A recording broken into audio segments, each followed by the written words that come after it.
welcome back to Que Pasa HSIs. I'm your host, Dr. Gina Ann Garcia, and in this episode, we're going to explore joy, love, and healing.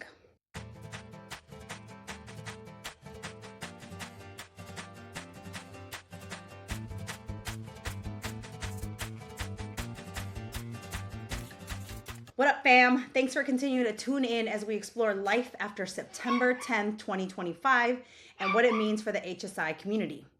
This season, I have asked guests to be vulnerable with me and share their stories, stressing that we need to mourn the loss of HSI funding before we can find joy and work towards healing. I am reminded of the words of Bell Hooks in her book, All About Love, New Visions, when she talks about the graffiti art that read, "The search for love continues even in the face of great odds," and how this message was so powerful for her as she was grieving the loss of a 15-year relationship, stating, "I was often overwhelmed by grief so profound it seemed as though an immense sea of pain was washing my heart and soul away." We grieve and mourn for so many reasons, including the loss of loved ones who have passed away, the loss of lovers and relationships following breakups, and sometimes the loss of friends as we find that it is time to move on. Following the defunding of Title V Part A and B grants, many of us have been mourning the loss of jobs, the loss of programs, and the loss of hope that we had for changing higher education for Latina students. But how will we move on as individuals and as a community working towards justice within educational space? Perhaps, as Bell Hooks suggests, we may find love and joy in ourselves, in community, and within other people. But she suggests that love is an action, a verb, so to speak, rather than a thing that we seek, and instead something we do. I offer this definition as we think about joy and hope during this episode. Joy and hope can also be actions or things we actively do for ourselves and in community with others. And with that definition, I want to introduce you to today's guest who will help us think through the actions of love, joy, and hope in HSI and serving its work. Today, I am welcoming to the microphone the legend, the icon, La Doctora Marla Lopez. Doctora Lopez, hey! Doctora Lopez serves as the inaugural director of the HSI Research Center at the University of Arizona. She is currently the AVP of Marketing for the Alliance of HSI Educators and a longtime member of ASI. Previously, she worked as the Associate Director of Research at the Center for Broadening Participation in STEM at Arizona State University, where she worked to develop culturally responsive practices and increase the intentionality with which institutions work with Latinx students in STEM. Her research is centered on curriculum redesign, career decision-making, self-efficacy, equity in education, social justice in education, and culturally responsive pedagogy. Through her research, she has developed a curriculum interrogation checklist through a culturally responsive lens and a culturally responsive recruitment and retention framework. Her goal is to affect change within institutions of higher education, to provide mentorship for students who have been historically marginalized in academia, and to use research to be an agent of change. Let's welcome Doctora Marla Lopez. Woo! Woo, woo, woo, woo. Doctora, thank you for joining us on Que Pasa HSIs, where we talk about all things HSIs. But first, let's talk about you. You know the question. Start by telling us about your HSI journey or your servingist journey. So I want to start off by saying thank you so much for inviting me. You and I have been colega, amigas for a long time now. I've seen this kind of blow up. I've seen you blow up, and I've seen you inspire the masses. So I feel very honored to be invited to be here with you today. So I want to start off by saying that. Thank you. I appreciate the kind introduction. It's loaded with all the experiences, right?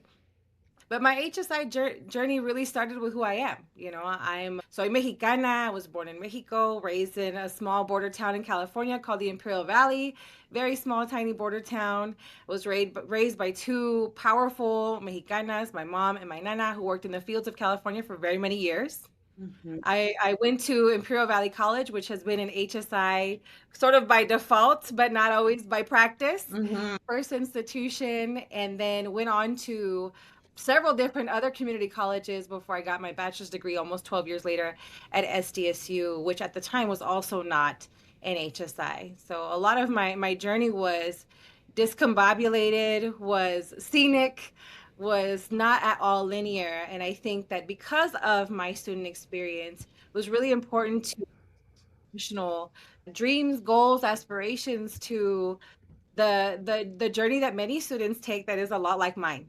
right? My story is not common, but it's not always one that is advocated for, well understood. And so when I started working with HSIs, it was really important for me to be a voice, to be an ally, to be an advocate, and to, kind of be on my Adelita shit, with my bullet vet and like taking the hits for the students because they are deserving, you know? Yes, thank you.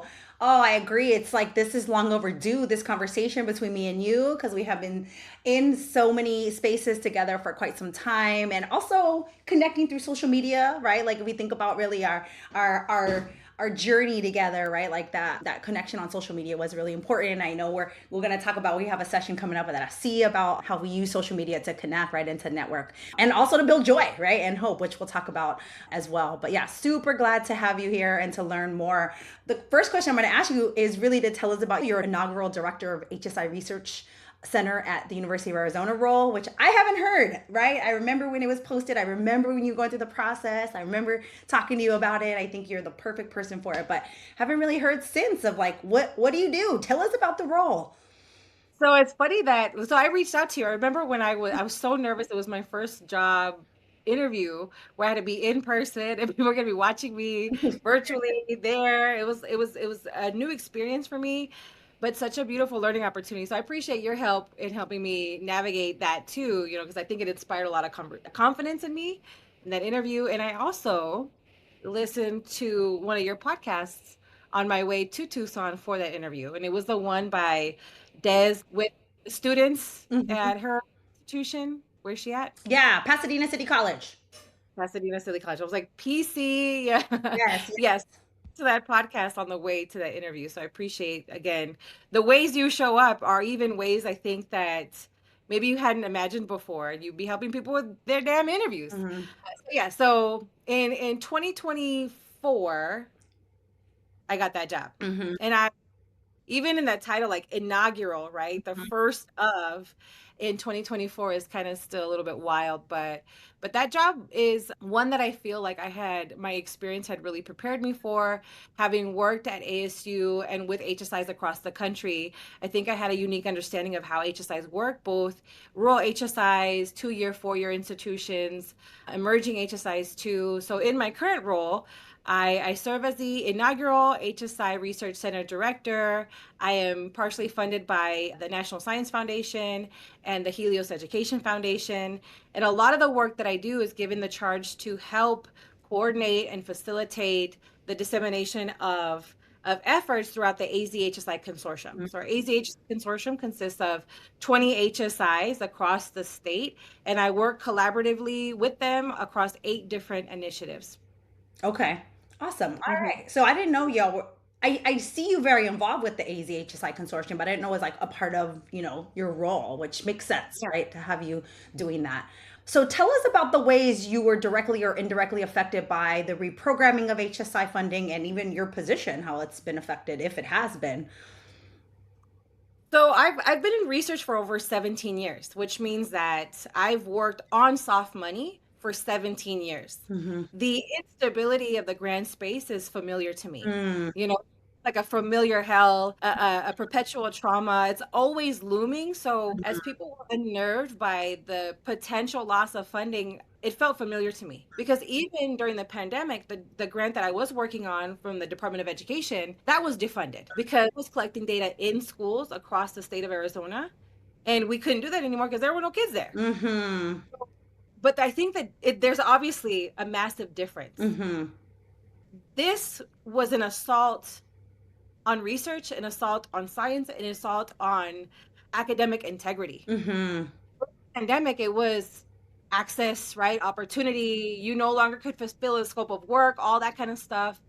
So I think the first thing, it was kind of the stages of change for me were, one, that instability did not unnerve me. Mm-hmm. What unnerved me was, and now what?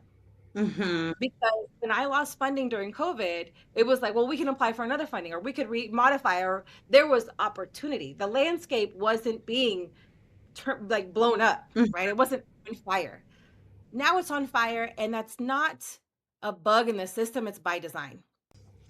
So the reprogramming of HSI funds affected me both directly and indirectly. Mm, I would say professionally, it disrupted work that intentionally, right, was built with and for HSI serving practitioners and students.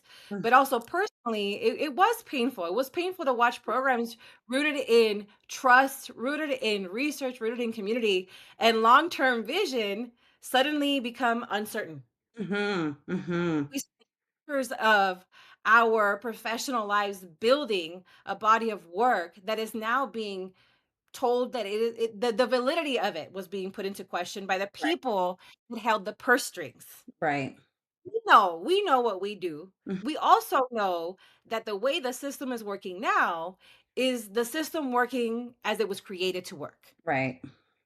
Yeah. So again, not the shock and awe wore off real quick. By March, I was like, okay, nos tenemos que poner las pilas. We can't be shocked. We can't Mm, we got to just be real with it, right? Like we do this research. We're in this work. We know what's up. mhm. But yeah, so personally, it was really difficult to sit with the disappointment, the uncertainty, especially knowing how much hope and planning institutions had invested in this work. A lot of the impact doesn't show on spreadsheets. It even doesn't show on the dismantling of the one particular grant. It shows up in the emotional labor of having hard conversations with your graduate students, Mm, hard conversations with your research assistants, mm, right? In the pause, in the momentum, and in the weight of trying to sustain trust during uncertainty. That's very difficult. That's kind of where it shows up a lot for me. mm, And like my friends have told me that I have this propensity of putting glitter on shit. Like I have a tendency to find the silver lining in most mm, things. And that's also my that's a trauma response. It's a protective mechanism, but it's also because we have to who navigate, who work in these systems, work to interrogate the systems, explore the systems, dismantle the systems, and redesign the systems. We know, we know it's all shit, mhm, right? And we have to work intentionally to craft something that may exist and or may have never existed, mhm. you know. Say we are the dreamers of dreams, and so I put a little glitter on this and that, and I keep pushing towards it, right? Mhm, I also think that a lot of other things kind of emerge outside of my personal experience and the professional experiences, like who's really about it, right? mhm. Who's really in it? Who's really 10 toes down in it, Yeah. right? So it clarified for me how essential this work is. It reminded me that while, resilience, and creativity matter, they cannot replace intentionality and a stable investment in the work long term. Mhm. Because there's a lot of doubt, which makes sense. We all had to pay the bills, Yeah. but we got to remember that we're not even a year into this yet. Yeah. Not You know. we're get barely pushing on that year, yeah. Thank you. Thank you Mhm. for that perspective, yeah, of even just the broader perspective of, like, someone like you who spends a lot of time doing grant work anyway, right? Like, all types of grants, but it's been federally funded, right? A majority all federally funded, and that's what's being attacked, right? The federal funding that was so just lucrative, right? Like, it has been for a long time. This was Yeah, already we've been in it. it's been this was normal, right? And like I'm getting ready to teach the history of higher education class, teach it like every other year for since I've been a faculty member, and it's like I know the exact moment when the federal government enters, but it's federal government been in higher ed and funding higher ed for so long already that to have it pulled out from underneath us was just it was hard, right? It was hard for most people. But then like it's interesting hearing you talking about your perspective of like, I'd been through this sort of like, have been through the waves and flows of grant funding and me actually somebody who has not secured any big federal funding. I was like, I guess, like now I am finally like thankful I never got into that work, right? I just hadn't really, I've pursued several and just never got them, but it wasn't, some people get really good at it and do it over and over again. And I'm just not one of those people. And finally, Well, it's like, well, well, I'm glad. yeah. Shoot. Well, we get good at it, but we also get good at receiving bad news. Yeah. Oh, yeah. Comes our muscle because the I lost a grant. Hmm. I lost my first grant that I served as PI on Hmm. in the April grant, you know, dismantlement. Right. That was grant I had been submitting for and had been rejected from since 2022 January. Mm. I got funded January 2025. So again, that's 3 years because you submit, you wait 6 to 9 months to even hear if you've been rejected or accepted. And then if you got rejected, then you start again, Mhm. right? So we just get really good at receiving bad news. Some of us have a good sort of mechanism to for receiving constructive and even negative feedback, and we just keep it pushing like that. Mhm. Like the chin is tough over here, I've Yeah. taken it on the chin several times, but that one was, I will say that it is deeply emotional too, Mhm. Mhm. because we'll talk a little bit about grief. It's deeply emotional because you spend years of your life Mhm. committed to understanding a problem, Mhm. to tending to the problem of practice, to building a community to help you, to inspire them to do this work with you. It's not just the grant, it's Mhm. all the people involved in making sure that the grant has legs, Mhm. that has a mind that it can move, Mhm. and that it can impact the masses, right? The Yeah. community. So the grant that I lost was 3 years in the making, had 30 people involved, 4 different elementary schools and 2 different universities. That's countless students, countless people, both relying on the funding, Uh-huh. excited about the work, and their future. Mhm. That's what dismantling of one grant looks like. It's not just money. It's people, it's lives, it's future, it's critical thought, it's intellectual aspiration. It's all of that. Mhm. And you can't, one is uniquely equipped to handle all of that de un trancazo, especially as PI, to Mhm. be the one to be like, sorry, y'all, Mhm. we ain't got it. It's devastating. Absolutely devastating. Oh, it's enormous. And you're just giving us like story of like how enormous it is because it is. It's massive. So then that grief, how are you working through the grief? How do you work through the grief of something like this that people don't necessarily acknowledge like that you would be even grieving this, right? Like you're outlining for us exactly why there is a grieving process. Like how are you grieving this? Yeah, I mean, there's a thousand ways and one way to grieve too, right? And it is grief, Mhm. right? We don't always name it that way in higher education. Some people are like, it's just work or it's just money, and then they sort of pacify Mhm. the impact, the effort, the outcome, whatever. But it is grief, Mhm. and because it represents the loss of possibilities, delayed dreams, and a broken momentum. And that momentum, girl, that shit's everything. As you're dealing with all these other things, in order to galvanize a grant group, it takes a lot of momentum and you lose all of that. It's almost like they knock the wind right out of you, but you have to get right up. You Mhm. got to get up, right? One way I would say I'm grieving is just by naming it. Mhm. This is grief. I'm devastated by it. Mhm. This isn't a job for a lot of us. Like Melissa from Escala talks a lot about it being heart work, right? The work that we do is heart work. We put our heart and spirit into it because we know how we first of all, we know what work looks like without heart and spirit. It's Mhm. transactional. When people are just collecting a check. Mhm. And you know and you feel when you show up con corazón. Mhm. You just know, right? But I think that practically one way that I'm grieving is resisting the urge to immediately fix everything, Mm. right? Allowed myself to kind of sit with the disappointment, sit with the frustration instead of like rushing past it, which I think is like I don't know, it's like a trauma response or like I'm a fixer, like I gotta help everybody. And I remember when I had that meeting with my team and I was like, this is it. This is it for now. We got to give ourselves an opportunity, right? Because they really were like I think someone had described it by like rushing the zone, dismantle, break,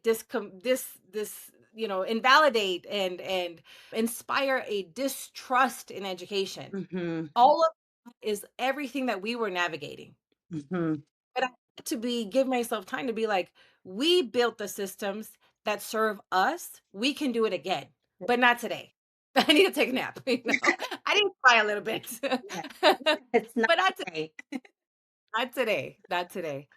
I would That's right. also say that I'm very fortunate. You talked about me being on the OSCE committee, and that has been amazing for me because grieving in community is unlike anything else. Mhm. Grieving, commiserating, desahogando, right? With people that are having either a shared experience, a similar experience, or can understand your experience. Mhm.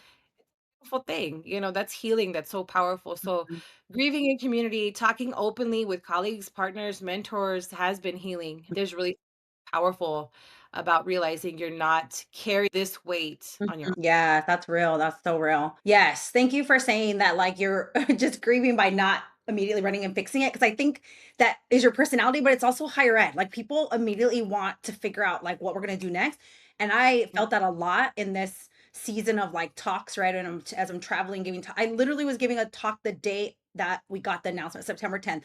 It was a terrible moment because I'm getting texts, I'm getting messages, I'm getting all this stuff, and I'm also trying to be present with this campus I'm with, right? And I also need to tell them, I was like, I can't hold this in, right? Like, I need Yeah, to tell y'all, right? yeah. The president I think I texted you that day, like, "Are you okay? Are you good?" yes, because it was like Yeah. so much, right? But then everybody wanted answers, right? Like everywhere I went this in the fall, like everybody wanted answers. And I'm like, I don't have answers, right? Like I'm human, right? Like I'm human and I am trying to understand all this as well. And I don't understand all the legalese of it. I don't understand exactly. I need to figure out, right? I can't fix it for y'all, right? Like I really want to, but there's some of that is like we just want to immediately fix and make it better and move on, and like we can't do that, right? Like we could it's asking a lot of people to just immediately, to just pick up and keep moving, right? But the alternative is we do, in the kind of work that we do, this heart work, is also we are caring for people, right? We are caring for people in our campuses, we are caring for people in our communities, and so then there is some of that. So I guess that's my next question really is like with your campus work, right? And with your director role, like how are y'all moving forward right now at the moment, and thinking through how you're going to move forward disconnected from this federal funding while still knowing that servingness is not about Mhm. funding, right? It's never been about, Right. and y'all understand that. And like I don't even have to Mhm. worry about asking that question for you because you've never attached those two things, right, as the only way to do servingness. So yeah, how are y'all thinking through servingness now? I just wanna acknowledge my unique privilege that I have a dope ass freaking boss. Like, Mhm. Marla Franco. I mean, you 2 are the GOATs, Gina Garcia, Marla Franco, HSI, all in one, y'all are the GOATs. I'm very fortunate. I just wanna acknowledge that privilege because I will also say that leadership last year was a mess Mhm. in a lot of ways, Mhm. because not everybody leads con corazón, not everyone leads with intentionality. Some people lead just to be in a spirit of service, not of their people, Mhm. but of the institutions that pay them. Mhm. And I understand that that's hard and that's complicated and there's this duality, whatever. But having Marla as a boss and sort of leading us in this space, and I think I was with her that day, Mhm. and she was doing the same thing. People were hitting her up too, like wanting answers, wanting to fix it, wanting all these things. And I think the beautiful thing about this moment is that this is giving us an opportunity to feel it. Mhm. We've read a lot about this, right? The inception of critical race theory was what, 40, 50 years ago. The catalyst for the development of a theory like that was, all of this, gesturing around to all of these things. And we've read about it, but not a lot of us have experienced it in full scope. And so while some of us have written about it with full proposed presented understanding, we're living it right now. And so this is really kind of a call to action for us. Like, are we really about it? Can we really sustain? Can we really persist through all these things? And I think that that takes the strength of a strong leader that put together a strong and aware team. Like you talked about, like you didn't have to tell us about servingness. We knew. We all got into this work with a critical understanding of what servingness means in like across the spectrum. At Mhm. 2 year, at rural, at fully funded, at not funding, even at the emerging level, we understood what serving this means. And we continue to move forward with that. We continue to move forward being authentic and with a critical understanding that not everyone's going to be able to show up the same way they showed up the year before. Mhm. 2024 feels like decades ago at this point. Mhm. 2020 a fucking mess. And we did the best that we could to show up with intentionality. And that meant, for example, as we facilitate our AZHSI summit, we had the highest number of registrants this year. The highest number of registrants this year. Mhm. Our attendees list was different. Mhm. As we look Us, the name tags, you're at the conference and all the name tags on the table. You can see all the name tags, and some of us that were there were like, they're not here because they lost their funding. She lost their Title 5 grant. They're gonna lose theirs in December.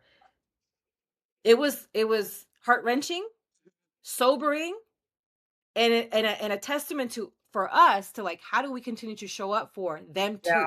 Yeah. Humans, Yeah. not just humans attached to HSI work in the campus and the institution as people. Hmm.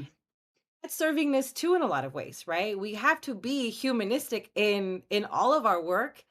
That's not always tethered to the work, Yeah, for sure. right? Yeah. Wait, so when was the consortium? When did your convening? It happened after September 10th. It happened October 24th. Okay, Yep. so like Hmm. a little, almost a month later. Yeah. Cause I mean, I think Yeah. there's also the, like you said, like grieving in community. Like, I think we're finding that, right? Like, it'll be interesting to see how C goes, right? This year. 'Cause I think a lot of us are wanting to show up to grieve together, right? Like, I know I am. I'm like, I'm ready, right? Like, we need to have that. Dude, I remember when he showed up in Chicago last year for IC, Mm-hmm. and I was like, I think I had just gotten off the plane and like something came on my phone. I'm like, it's just like it's another thing, another Yeah. trauma. It's like boom, boom, boom, boom, boom, every single day, every minute of every day. Yeah. But I walked in and I saw colleague, colega, friend, amigo, amistad.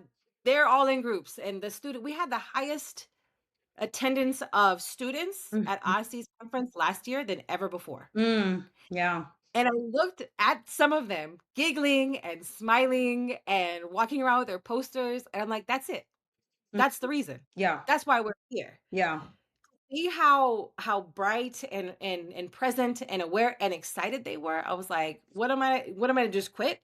Right. Just roll up in a ball forever in perpetuity and relinquish their opportunity to be in community and celebrate? No, we got to keep facilitating. Mhm. We got to keep being in community, keep showing up, keep doing the work, but also being, like you said, just kind of open to the idea that we are human. Right. No one's a superhero. We're not superwomen. This idea that we have to suffer through inequities and suffer through oppressive cycles in perpetuity and just keep going, it's going to leave us with, kind of bled out at some point, burnt out. And we talk about all those things. So we really have to practice those things. Yeah, for sure. Mhm. And I think that, gets into the heart of the conversation, the way I started it, as far as like, so how do we make joy, right? How do we not just find joy, but make it, create it for Mhm. those, not just for ourselves, but those around us that need us. So yeah, talk to us about how you're finding hope and creating joy in this time. Yeah. So Audre Lorde has this quote that I had read somewhere, and she says something like, I apologize if I misquote this, but it's something like this. She says, "Caring for myself is not self-indulgence, Hmm. right? It's self-preservation, and that is an act of political warfare." Yeah. And I'm like, oh, okay. Mhm. Yeah. Because culturally, like I never saw my mom go take a spa day. I never saw my nana go with her girlfriends out for a drink. They didn't do things like that. There was so much guilt and shame attached to the cultural expectations of like the good Mexican mom, the good, Hispanic nana, or the whatever, like the nice subservient wife. Like they were a product of so many of those things. And I don't want my daughter to be, so I have to lead by example. Hmm. Right? And it's really important for me. I have 2 kids. I had my babies throughout my bachelor's and my master's program. So when I entered my doctoral program, I was nursing my son and tending to my toddler daughter. Hmm. Motherhood is ingrained in all the work that I do and every goal that I set Hmm. intrinsically. But to be in my strong, empowered sense of self, that takes work. That takes a lot of intentional work.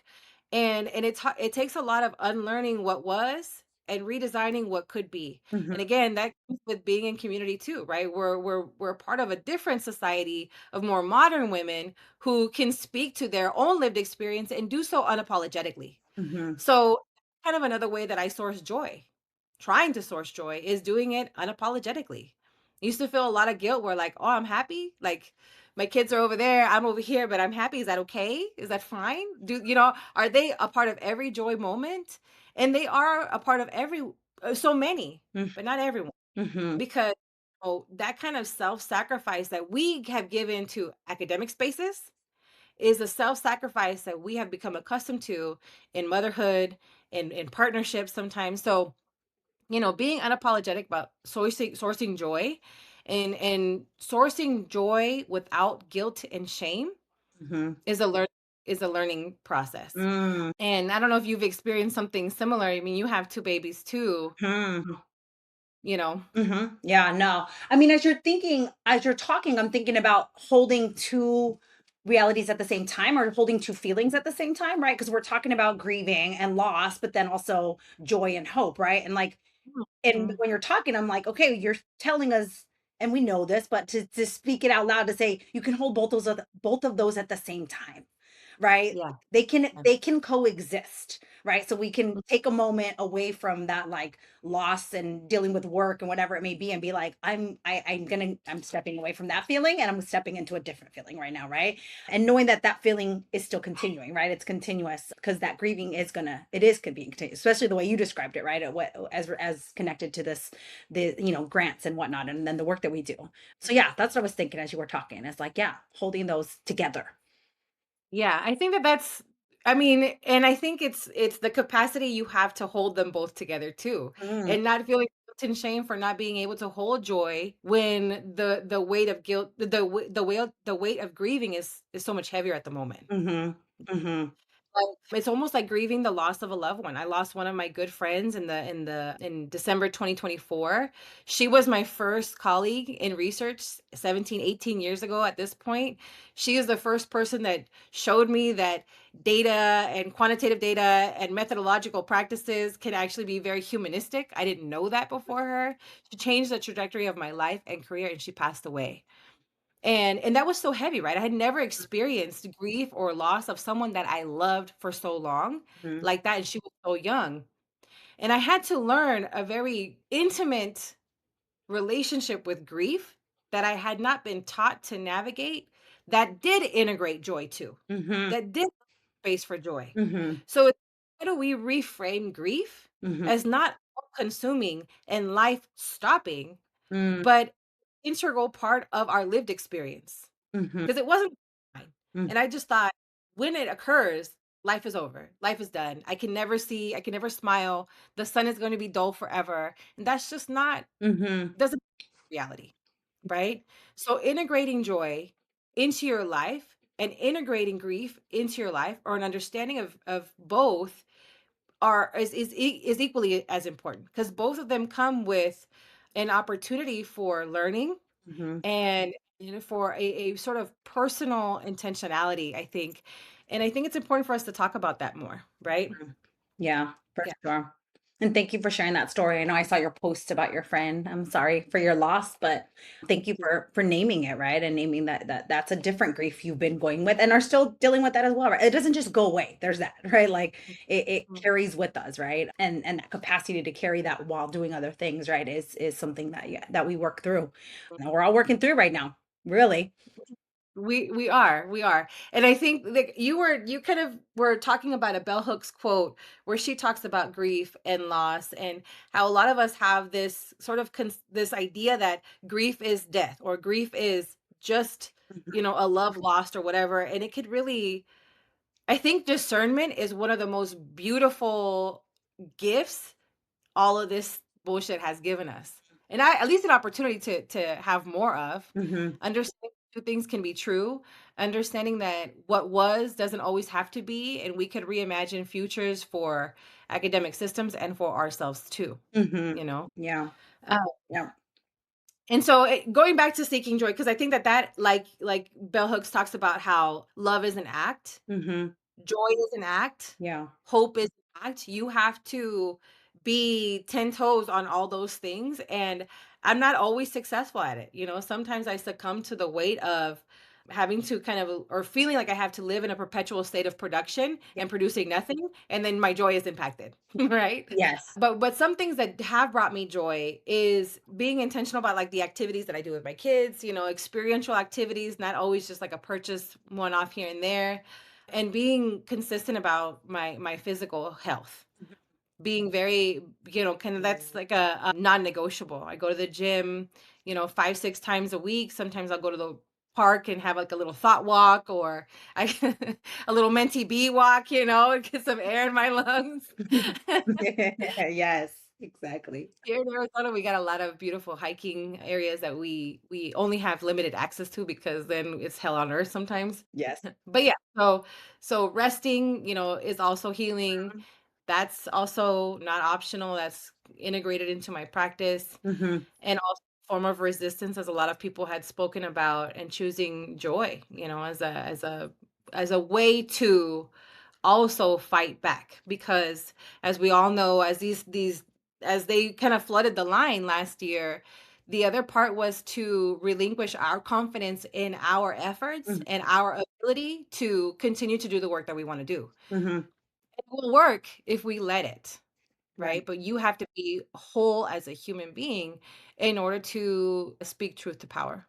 Yeah, for sure. So as we Mhm. as we started, I talked about how you are also known for, me and you connected originally over social media and how you're really a social media influencer. I consider you a social media influencer. Definitely have learned a lot from you and a lot of your, your content that you create. So how do you use social media as a space for like cultivating joy and hope, right? Particularly when right now I know I dread opening those apps sometimes because I'm like, I already know what's gonna be there, right? Because the algorithm's already gonna give me all the shit, right? It's gonna give me all the shit because I'm constantly consuming that. How do I find the content that's gonna is creating joy, right? Or cultivating hope and joy? So tell us about the way you use social media for that. Yeah, and I will say that last year I took a little bit of an L. Like, I wasn't really sure how to do that. I was like, do I have to, intentionally cultivate a narrative to impress upon people that I'm good, or just got to show up, Hmm. right? And I think that it's important, as far as social media spaces, to elevate, to empower, to educate.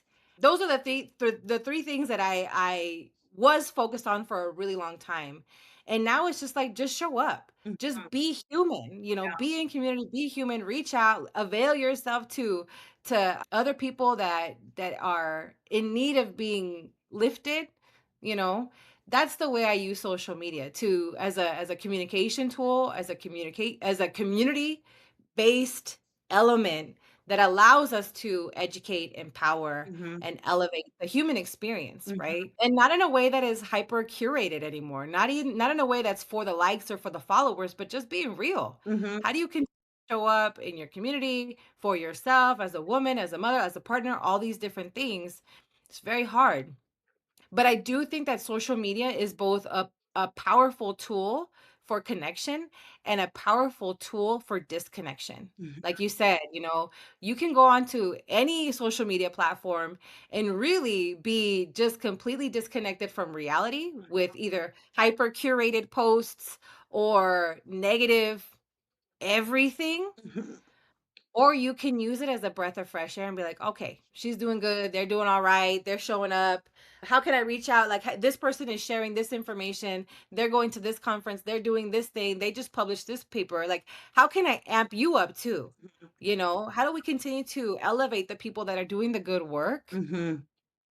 Because that matters too. Like, when I gas you up all the time, because that's just, I'm always everybody's hype girl. Hmm. There's always opportunity. That's how I am, because I think that matters too. And that's not maybe why you post. That's not maybe what you're looking for, but it's also an opportunity to allow other people to feel seen, to feel heard, and to feel acknowledged for their efforts, because what you do is not easy. Hmm. To Hmm. the weight of a community Hmm. nationally on your shoulders, Yeah.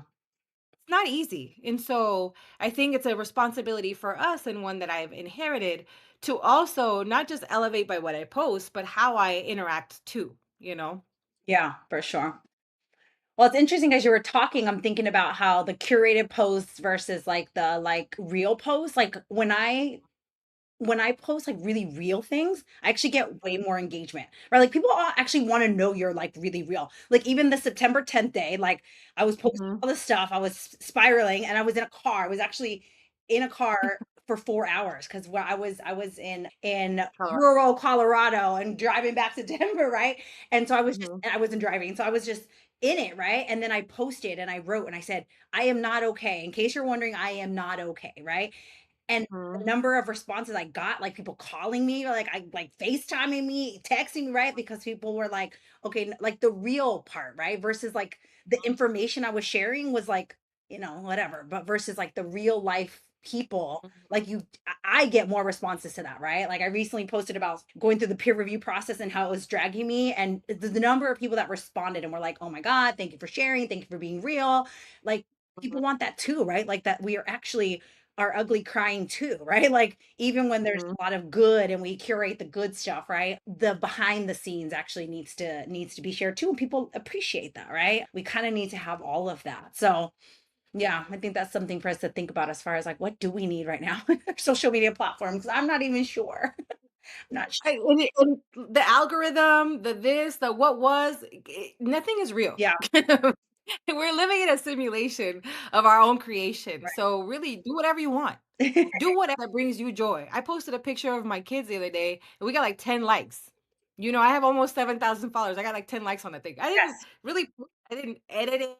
It's just there. I wanted it to be marked in my memory that we had a good time and I didn't break my ass bone while we went ice skating. Like that's just a moment. I just wanted to have that little moment. Yeah. But when I posted it in my stories, everyone's asking, I got so much more engagement in my stories. Yeah. So I don't necessarily think that there's even a rhyme or reason to everything, but I do think it's important for us to just show up authentic. Mhm. You don't have to do everything for a reason. You could just be Mhm. while you're becoming, just be, Yeah. you know? Yeah, for sure.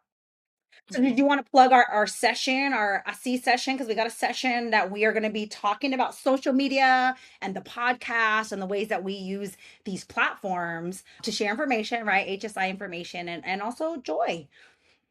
Yes. So I'm so excited, first of all, that you and I get to do this together. Because actually, as you were talking, I remember that the first time I met you in person Hmm. was at ASI in New Mexico, Yes. and Melissa had introduced us to one another. Yes. So this kind of a full circle moment, right, for us to present at ASI together. So our session title is called Digital Corazon, using social media to uplift and unite HSI communities. I cannot wait to talk about this because Mhm. I think that, again, people want answers, but people also want to know just like, how are you thriving? How are you surviving? How are you continuing? And, I think that for both of us, we've used social media Mhm. as this counter space Mhm. and community to share information, to inspire, Mhm. to show people how, and field questions and lift as we climb. I know that you probably get a lot of inquiries about like, how do we do this and what do we do now? And I get a lot of those too. So I'm excited to share a little bit more about that and how we can continue to use social media as sort of a, not just a counter space, but also a weapon, Mhm. right? How do we use this as our tool for survival? And how do we strengthen this? And how do we share this practice with other people so that people use this powerful tool that can be easily manipulated by the powers that be Mhm. as a source for good to continue to move on. So, just a quick backstory. In 2018, I started my doctoral program, and the institution that I was doing my doctoral program at was a predominantly white institution. It's not anymore, but I would say it's like a historically white institution. Yeah. In my entire doctoral program, I had no Black faculty, no Latino faculty. So it's hard, right? In 2018, I graduated in 2021, and still none, no faculty of color in my doctoral program. And it was hard for me to see other Latinas, especially other Latinas that were also moms in my program. So I created Academic Mujeres on Instagram, and it's kind of, I mean, I'm not as active on it anymore because I'm not in my program anymore, but I use that platform as a way to elevate the experiences of women of color in academia, Black and brown women. Mhm. And I like, do you want to be on my little thing? And just so that people can see, even if you don't see it in your local or immediate context, we're out here. Mhm. You know, constantly talking about the way we push percentages and the way we're lifting as we're climbing and continuing to quote unquote break the glass ceiling or whatever the hell. But we're out here. Mhm. if nothing else, my social media has been a testament to the fact that si tú quieres, puedes. Hmm. Be it a mom, be it, a woman of color, be it the only or the other. If you want to, you can, period. Right. You know, and there's people out here that either have had that experience prior or understand the experience, and I want to show you that it's possible, and that you can reach out to us anytime. Yes, yes, yes, yes. Snaps for that. Let's reshare that. All good stuff. So if you're at SC, come check us out and we'll be talking more about this. Yeah. Well, we've had a good conversation, but of course, final question before we get out of the pod is always the final question. So how do you respond to final question? ¿Qué pasa, HSIs? I love this question, and I'm trying to think about all the different responses that you've gotten in the podcast that I've heard. I don't know if mine's gonna land as uniquely or as powerful, but for me, "Que pasa HSIs" is really a testament to like, how do you continue to show up? How do you continue to source joy through all of the grief and loss? How do you practice discernment? How do you continue going? How do you stay in community? "Que pasa HSI" for me means that really there's no question. You just got to keep going. You got to continue to show up, period, unapologetically. And the more this occurs, the stronger we are going to become, the more critically aware we are going to be that we are the dreamers of dreams, but we're also the leaders in this space. We got this. We built this. We'll build it again. We got this all together. Yes, and that's what's up. Thank you for joining me today on Que Pasa HSIs. Yay!